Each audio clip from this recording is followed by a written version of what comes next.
Kind of hard to come back from. Just want to curl up. Well, welcome to Unity. For those who are just joining us, perhaps for the first time, either virtually or otherwise. For those of you who have been coming for a while, welcome back. And those for the first time, welcome home. In Unity centers around the globe right now, people are meeting either like this in a safe environment or virtually on the World Wide Web.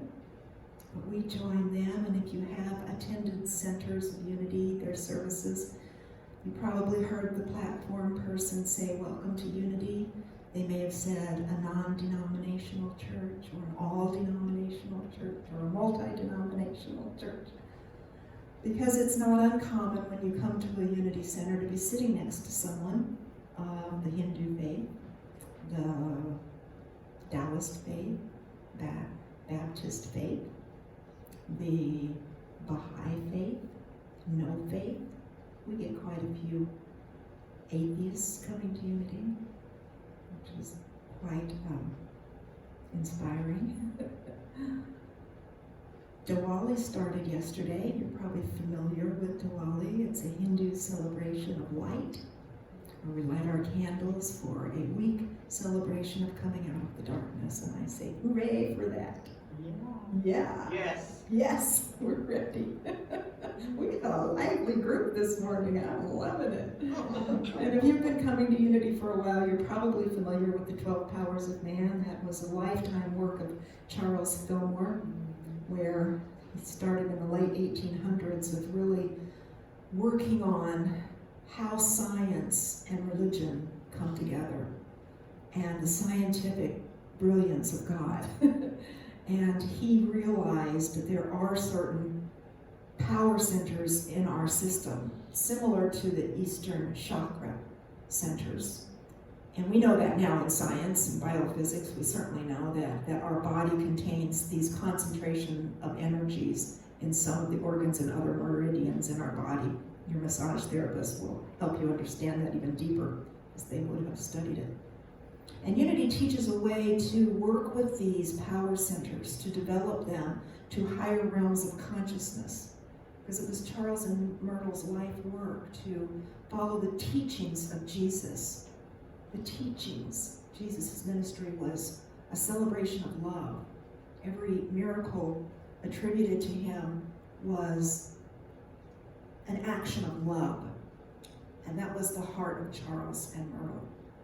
And in working in that kind of energy, realizing that God is within us and not somewhere afar from us, it is where what was revealed through them came fully to life in that beautiful meeting of science and spirituality, which so many of us are drawn to, because Unity would never ask you to check your brain at the door or your intelligence, but instead come in and ask those tough questions. Let's come together for that.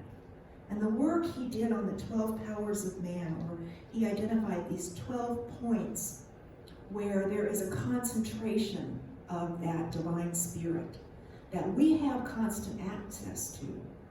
But sometimes most times we block it by believing some of the assumptions that are taught to us by our cultures, that we are not enough, or that we are born sinners, that there is something inherently wrong with us when we come here. And those blocks tend to make us less than we could be if we began to realize the fullness of God and that love. That God is that love, constantly creating a vibration of love. And so he identified these 12 places. November represents the power of elimination, or release, or surrender. This might be one of the most difficult of the powers to really fortify, because surrender for us has become very difficult. We are very spoiled. We like to cling to these little things we think keep us safe. We like to believe that there's not enough for everybody. So I gotta keep what's mine and not share and not give. or the supply is going to stop. When in fact, Jesus taught just the opposite. It is in the giving that we are gifted. It is in the giving that we receive. So this power of release, of elimination, is so vital to not only our physical being, but our spiritual being. Charles affiliated it with the digestive system. Think about your digestive system and how amazing it works. I mean, your body itself is a miracle. The heart beats without you even being aware of it, without you knowing anything about it. The lungs breathe. They purify the air that it takes in before it gets to the... I mean, look at the miracle just happening in these trillions of cells in your body. Your digestive system, it's a miracle. You eat this stuff, even if it's not good for you. You take it in, the body does this amazing thing, spreads out the good of it to heal and carry your body through the earth. And then it eliminates what is no longer useful.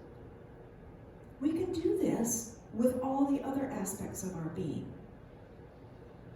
I want to read what Charles wrote in his work. Actually, he never actually wrote books, even though there's many books by Charles Fillmore. Those books were assemblies of his lectures and his classes that his students put together to form these books. And one of his thoughts in the 12 Powers on elimination, he writes, change of mind affects a corresponding change in the body. A change in your mind affects a corresponding change in the body. Myrtle knew this due to her healing and the healings of millions of others. Jesus knew this. A simple act of love caused a miracle to happen in people's bodies, whether it was sight restored, raising the dead, walking on water, water to wine. I mean, I could go on all day. There's thousands of those miracles. If the thoughts are lifted up, Charles notes, the whole organism is raised to a higher rate of vibration. The whole organism is raised to a higher rate of vibration if these thoughts are lifted. Where have your thoughts been? Have they been operating at a lower vibration? Have you been feeling depressed, down, reaching for substances to fill that void? You're operating on a lower vibration. Nothing wrong with that. You can stay there your whole life. Many of us do. It is what it is. If you want to feel a higher level of consciousness, a higher level of living, of divine guidance, we need to raise that vibration, and this is the way to do it. And this is what unity teaches. He goes on to say, if the system has been burdened with congestion of any kind, a higher life energy will set it into universal freedom. You can do this at home by yourself. You do not have to run to the drugstore. Nothing against medicine or medical field. God works through those doctors, don't we all know? Thank you, God. But you can do this with the way you are thinking. Those thoughts have power. Maya Angelou used to say, those thoughts cause action. Those thoughts and words seep into the fabric in your home, in your drapes. They become your environment. What are you saying to yourself? What are you thinking to yourself? Myrtle had to apologize to her entire system for not giving it words of love, for cursing her liver, for failing her and her lungs. Instead, she realized every cell is a divine thumbprint of God, of her Creator. She began to bless each and every organ, and it began to clear. And even after the doctors had given up on her, she was able, with meditation and going within and realizing her oneness, to raise her vibration. This is no miracle now as it was in the 1800s. Science knows this, and is why they have studied our own Silent Unity Prayer Center at Unity Village. The Harvard Medical School and Yale Medical School have been doing intense studies at Unity Village because it is the only place on the planet for over 150 years has had non-stop prayer 24/7, and they want to know why prayer works in medicine. We know this. Jesus knew this. We can change our entire lives by the way we change our thinking, because the way we change our thinking changes the vibration in us. Haven't you ever been around a lot of joyous people? And you leave like this. Your whole energy vibration is shifting. Have you ever walked in with a bunch of downer Debbies? You walk out like this. It's like we become our environment. But you have the power to shift that. We'll set it into universal freedom. But there must be a renunciation or a letting go of the old thoughts before the new can find a place in consciousness. What would happen if we didn't have a digestive system? We would be a clogged toilet walking around the planet. We would die. We would be so stagnant.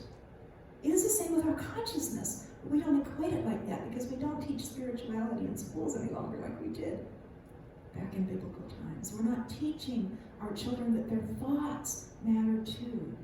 And if they are cleansing out those thoughts and thinking kindness and goodness of others, their vibration is going to be lifted. And have you ever done something really great for someone else?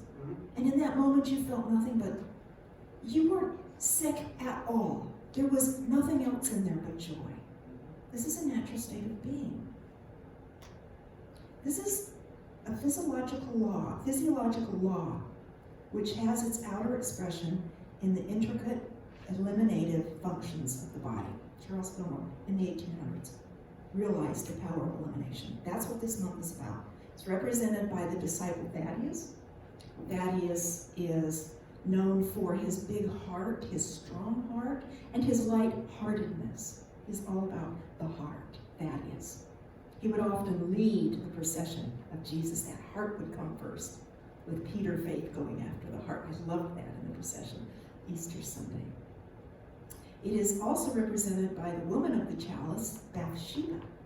And you remember that Bathsheba is the one that was bathing in the moonlight on the roof of her home and caught the king's eye, who could not get over that glorious, glorious beauty. Married her, swept her right up. They became a divine union. And poor Solomon. Now, Bathsheba was the seventh of the seventh child. She represents that divine feminine aspect of God that brings wholeness to the ego David. So the strength of the ego, protection, and moving forward in life and survival, married to that goddess of wisdom, of light, of beauty, and of heart. That is the November essence, completion.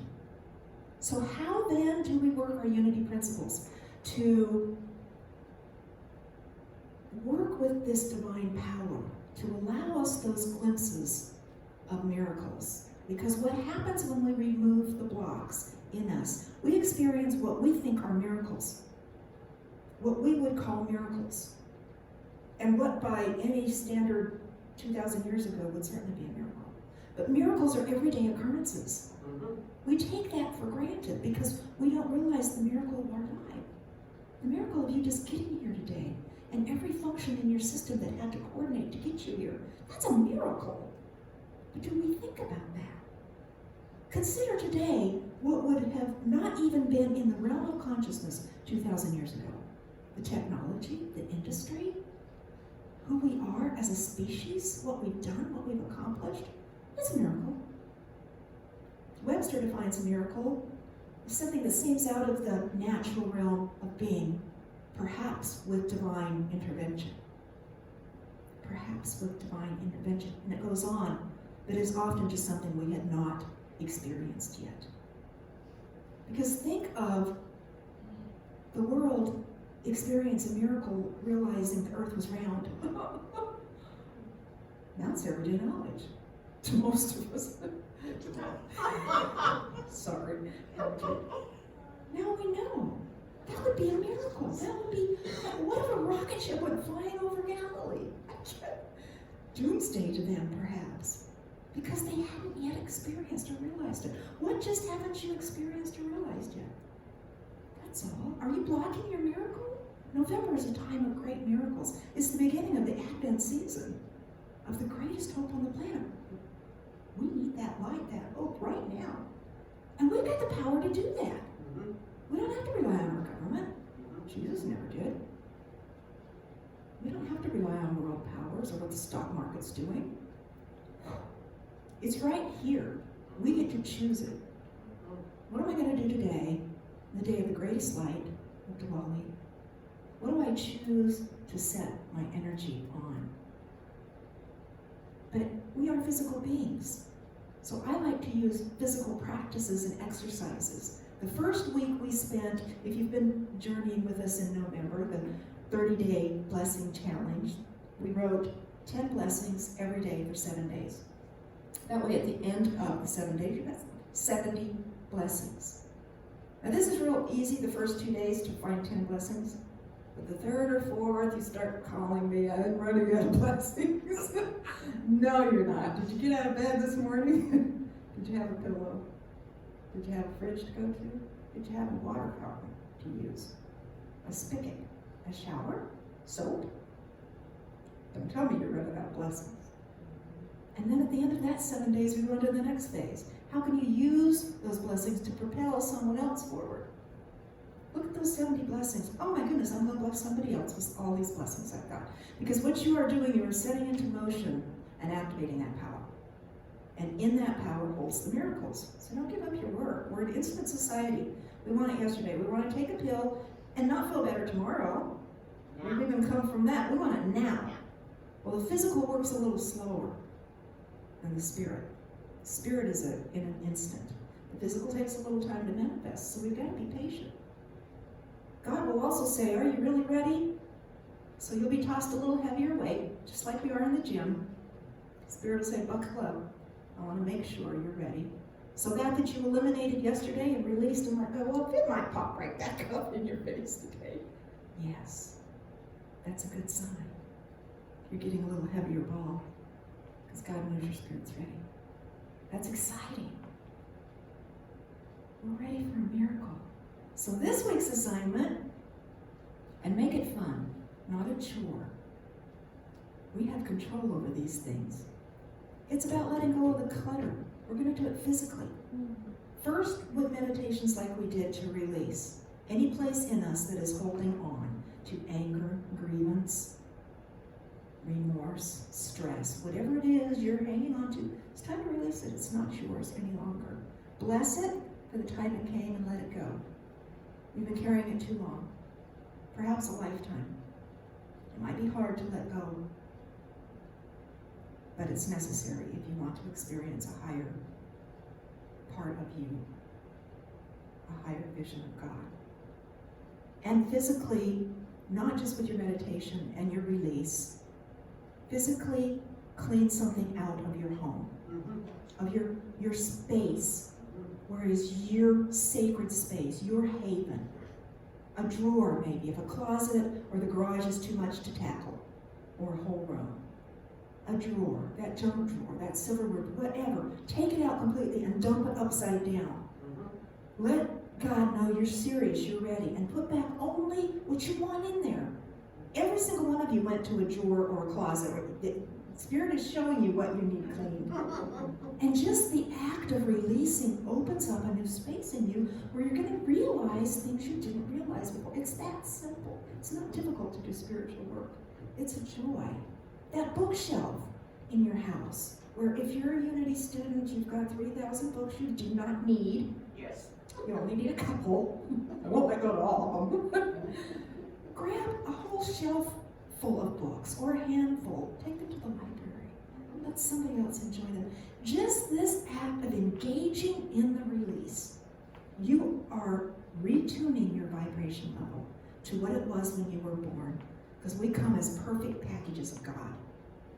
If we knew what those brand new babies knew, we couldn't handle it. They are perfect expressions of God. So it's easy this week. We clean, we release, we let go. You want to take it up to a great big step? The next 7 days, clean out something physically.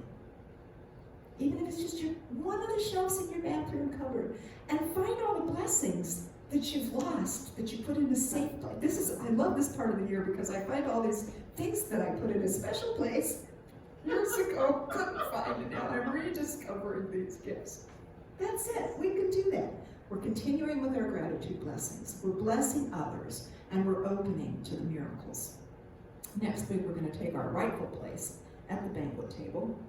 I'm going to leave our time today with the prayer of Bathsheba. Release, the woman of the chalice that represents the divine feminine aspect of God. Take this into your meditation this week. Now, in this moment, I close my eyes and I rest. Slowly, I ascend the stairway of my expectations to a higher place. The heavy burdens of unwanted responsibilities that I have carried, the non-necessities and leftovers of my outgrown choices, I leave behind. I close the door behind me, and I step out onto the open threshold of quiet thought. The firmament of my mind is vast and starry, and in the twilight, all is still and calm. The robe of yesterday I let slip from my shoulders and fall away from me, and I breathe a deep and cleansing breath here beneath an open sky. Here I am, Lord, daughter of the promise, just as I am, uncovered before you, a vessel to your holy purpose.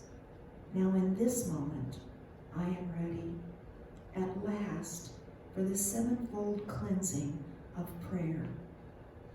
I enter the pool of quietude. I relax my body temple. I am immersed in the deep, abiding peace of spirit. I am cleansed. I am renewed.